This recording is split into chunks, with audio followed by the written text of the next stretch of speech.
He called before I hit the highway. The same husband who told me to sign the divorce papers or get out in front of 20 people. And the voice on the other end of that phone was shaking so violently I almost didn't recognize the man I had married. But I recognized it. Beneath the panic, beneath the desperation. It was still the same voice that had once told me to sign those papers or get out, in front of 20 silent witnesses, without a flicker of mercy in his eyes.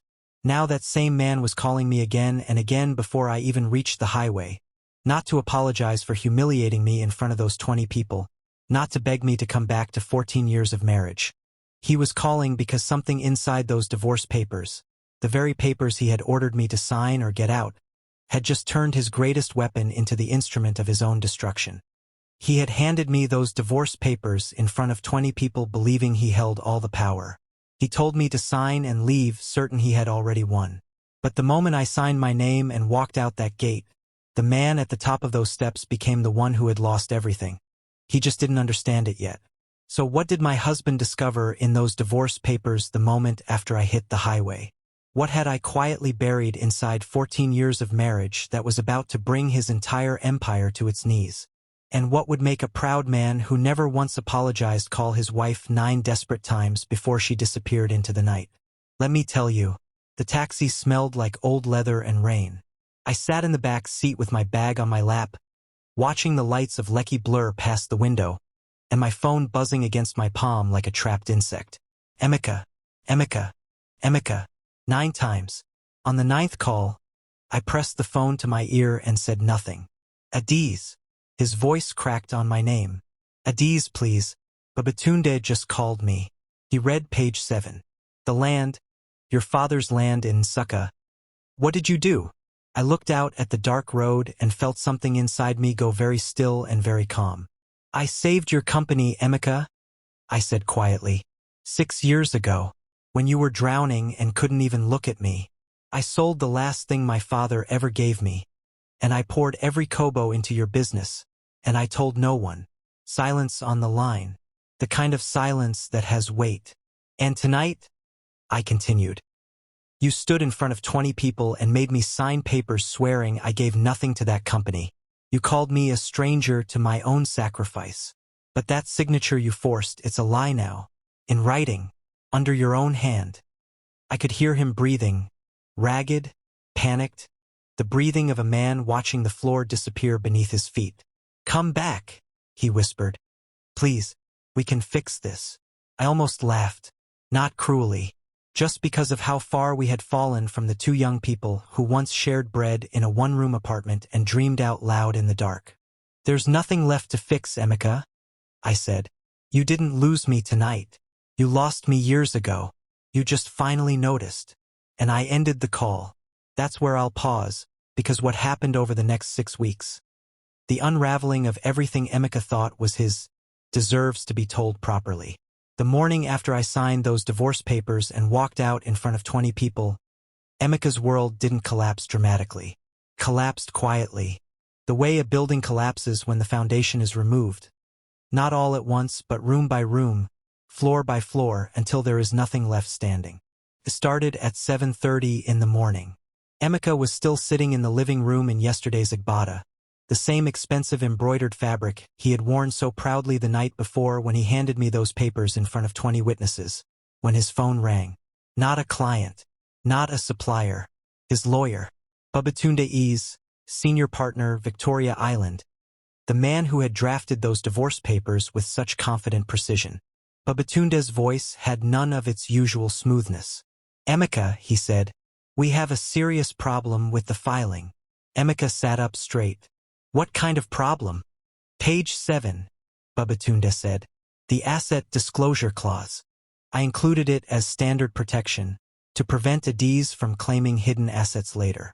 But I didn't account for the possibility that she already had documentation of a direct financial contribution to the business using inherited property. Emeka's blood went cold. What are you saying? I am saying, Babatunde said carefully, that your wife, your soon-to-be ex-wife, sold a piece of land she inherited from her father 6 years ago and used the proceeds to save your company during the financial crisis. And she has documentation, a deed, bank transfers, Every kobo accounted for and traceable directly into your business account at the exact moment your company was about to go under. Emeka stood up slowly. That's not possible. I would have known. You didn't know, Babatunde said. That is precisely the problem. Because you signed papers last night declaring under your own hand that she made no financial contribution to this business. And she can prove, in writing, with bank records and a property deed, that she contributed over 4 million naira of inherited personal property to save that business 6 years ago.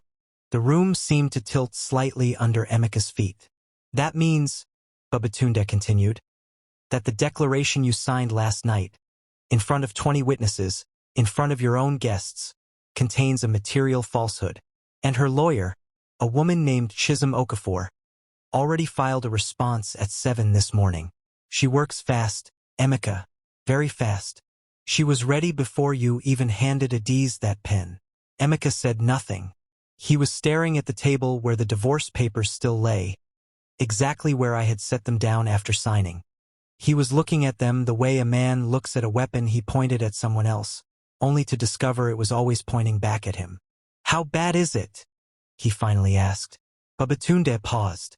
In 14 years of working with lawyers, I had learned that when a lawyer pauses before answering that question, the answer is very bad. If Chisholm takes this to a full hearing, Babatunde said, the court will not just look at the divorce settlement. They will look at the entire ownership structure of the company. They will look at the contribution she made. They will look at the declaration you signed. And Emeka, a false declaration on a filed legal document is not just a civil matter. It touches criminal territory, misrepresentation, fraud. The word landed in that expensive living room like a stone dropped from a great height. Fraud. Emeka sat back down. His legs had stopped working properly. Across the city, in Chisholm's office that same morning, I sat in a chair with both hands wrapped around a cup of tea that had gone cold while Chisholm walked me through everything that was about to happen. He'll want to settle, she said, sorting through documents with the calm efficiency of a woman who had been preparing for this moment for months. Babatunde is good, but he walked into this blind. He had no idea about the land. Emeka never told him because Emeka never knew. How long before they call? I asked. Chisholm checked her watch. They already called. 40 minutes ago. I let it go to voicemail. I almost smiled. Almost.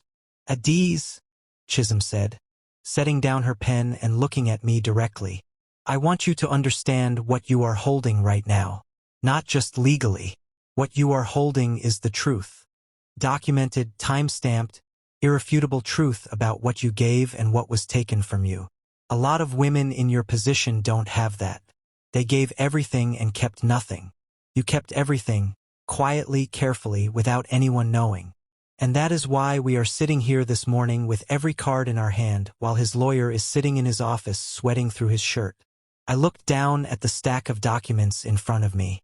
The deed from my father's land. The bank transfer records. The closing statement from the sale. Every piece of paper that told the real story of what I had given. The story no one had ever known. My mother's voice came back to me the way it always did in quiet moments. Carry it quietly, and it will be yours alone when it matters. It was mattering now. While I sat in Chisholm's office, Emeka was discovering something else. Something that hit him harder than any legal document. He had gone to his home office to find a contact number. One of the supplier contacts I usually handled, and in pulling open a drawer he disturbed a stack of old files. A small box fell from the back of the shelf. It hit the floor and the lid came off and several papers slid out across the tiles. He almost left them there, but something made him look down. The first paper he picked up was a property deed. His eyes went to the name at the top, Adiz Okonkwo Naiz, and below that, 4 plots of land, Nsukka, Enugu State, and below that, transfer of ownership, dated 6 years ago. He picked up the next paper, a bank closing statement. The amount made him close his eyes. He picked up the third paper, a transfer receipt, his company's emergency account, the same amount, the same date. He sat down on the floor of that office, not in a chair on the actual floor, And he held those 3 pieces of paper in his hands and felt something happen inside his chest that he did not have a name for. Because suddenly, with those papers in his hands, the entire last 6 years rearranged itself in his mind. The mysterious stabilization of the company. The renegotiated supplier terms Adiz had mentioned so casually. The emergency funds he had assumed were a supplier advance. The recovery he had taken credit for in every handshake and every headline. All of it. Every bit of it. Built on a foundation his wife had quietly poured with the last thing her father had ever given her. And he had stood in front of 20 people and told her to sign papers swearing she had given nothing. He pressed his face into those 3 pieces of paper and stayed there on the floor of the office his wife's sacrifice had helped build, in the silence of a house that no longer knew how to function without her, and for the first time in a very long time, maybe for the first time since the boy from Enugu with bread for lunch and a worn notebook full of supplier names. Emeka Okonkwo wept. But the story wasn't over yet. Because while Emeka was on that floor, something was happening on the other side of the city that would change the shape of everything that came next. Something even I hadn't planned for. Before I tell you what that was, if this story is hitting something real inside you right now, if you know what it feels like to give everything quietly and be seen as nothing, do one thing for me. Hit that subscribe button right now. And turn on the notification bell so you never miss what comes next. The settlement meeting happened on a Tuesday. Not in a courtroom. Not with a judge. Just 2 lawyers, 2 clients, and a conference table in Chisholm's office that smelled like fresh paper and air conditioning and the particular tension of people who have said everything that needed saying and are now simply deciding what it costs. Emeka walked in first. I watched him through the glass partition before either of us entered the room. He had lost weight. His face had a hollowness to it that I recognized. I had seen it 6 years ago, when the business was drowning and he used to walk through the house like a man carrying a building on his back. But this was different. 6 years ago he had been carrying a business problem. Today he was carrying something heavier. The full weight of what he had done and what it had cost him. He sat down. He did not look at his phone. He did not straighten his jacket. He just sat there with his hands flat on the table and stared at the space in front of him like a man who had already had the argument with himself and lost. I walked in 30 seconds later. He looked up when I entered. And for just a moment, just one unguarded second before everything became formal and legal and careful again, I saw something move across his face that I hadn't seen in years. Not guilt exactly. Something older than guilt. Something that looked like the boy from Enugu who used to eat bread for lunch and write supplier names in a worn notebook. The boy who had once looked at a 26-year-old woman across a small table and made her believe in him completely. I sat down across from him. I did not smile. I did not look away. I simply sat down and opened my folder and waited for Chisholm to begin. Chisholm spoke first. She laid everything on the table. Not dramatically, not with speeches or theatrics. Just documents. Clean, organized, irrefutable. The deed from my father's land. The bank transfer records. The closing statement. The timeline that showed, with absolute precision, that 4,200,000 naira of my inherited personal property had flowed directly into Emeka's company at the exact moment it was about to collapse, and that without that money, there would have been no company to stand in front of 20 people and claim as his own. Babatunde sat beside Emeka and said very little, because there was very little left to say. The documents on that table were not arguments. They were facts. And facts, Chisholm had once told me, do not negotiate. They simply exist, patient and permanent, until someone is finally ready to look at them. Emeka looked at them. For a long time he just looked at the deed.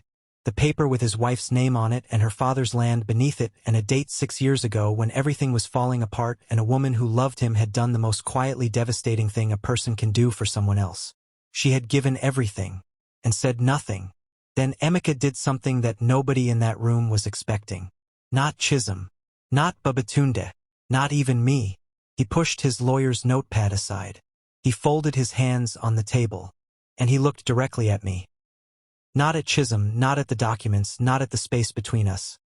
Directly at me, the way he used to look at me across that small table in his one-room apartment when his eyes burned with certainty and dreams. I don't want to fight this, he said quietly. Not to his lawyer. To me. I don't want a hearing. I don't want more documents.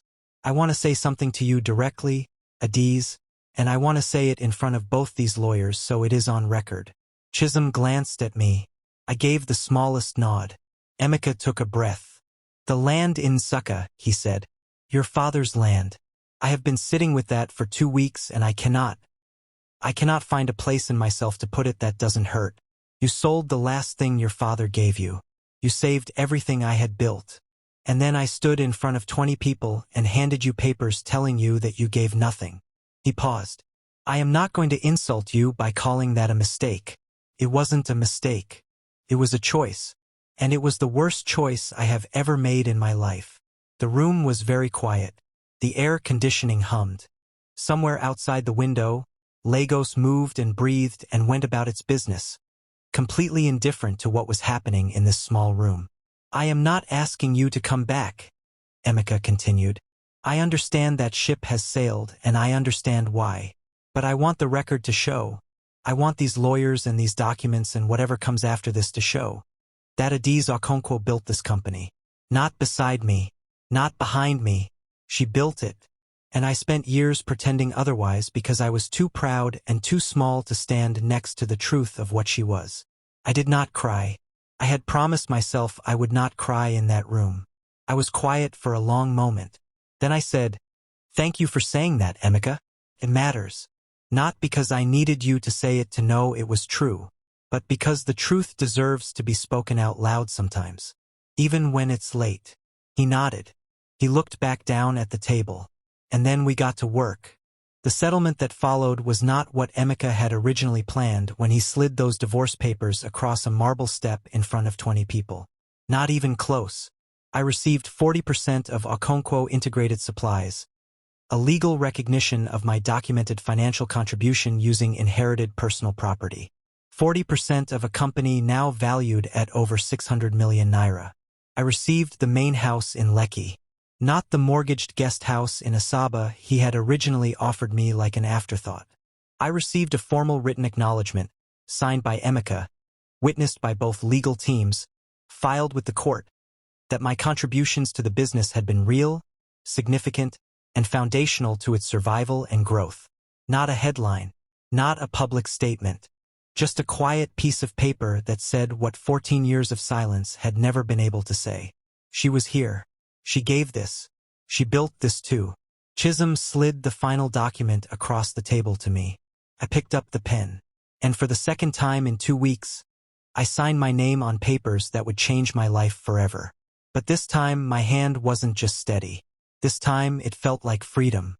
I moved into a small house in Succa 3 weeks after the settlement. Not a mansion. Not something that needed to announce itself to anyone. Just a clean, quiet house with good light in the mornings, and a front yard wide enough for what I had already decided I was going to plant there.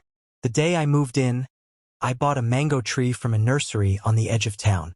A small one, barely taller than my knee, with thin branches and leaves so new they were almost yellow. My father had planted a mango tree the year I was born. On that same land I sold to save a man who later pointed at me on marble steps like I was nothing. And even though that land was gone now, even though those 4 plots with the red soil and the memory of my father's hands were someone else's property, I understood something standing in that front yard with a small tree and a hole in the earth. You cannot take a woman's roots. You can take her land. You can take her title. You can stand in front of 20 people and try to take her dignity. But you cannot take what she grew from. You cannot take what she carries inside her.